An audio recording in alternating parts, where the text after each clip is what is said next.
আজকে আমার বাড়িতে ছোট্ট একটা অনুষ্ঠান। ছোট্ট অনুষ্ঠানে এখানে হচ্ছে ব্রাহ্মণদের রান্না।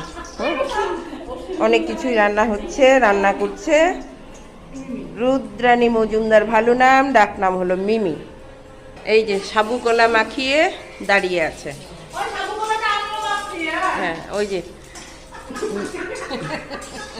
এই দেখো সাবু আর কলা। এবার চলো ছাদে যাই, এখানে চলছে গীতা পাঠ। হ্যাঁ, এই যে আমার পিসি,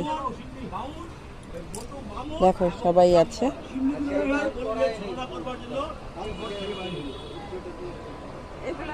দেখো যজ্ঞকুণ্ড সাজানো হয়েছে। এটা কি চাল?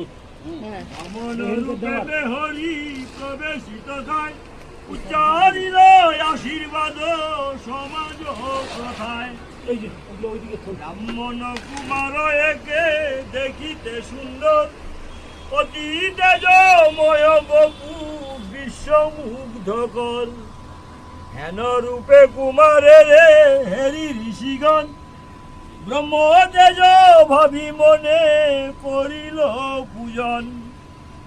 কতক্ষণে মহারাজ বলি দৈত্যেশ্বর, করিল বা মনে সেই নয়ন গুজর। যখন সেই বটু ব্রাহ্মণ ওই যজ্ঞে চলছে, তার এত শরীরের তেজ, এত তার রূপ, তখন কেউ বলছে মানে একজন এক একজন আলোচনা করছে। ওই যজ্ঞে যাওয়ার পর অনেকক্ষণ পরে ওই বলি মহারাজ তার দিকে লক্ষ্য করার পর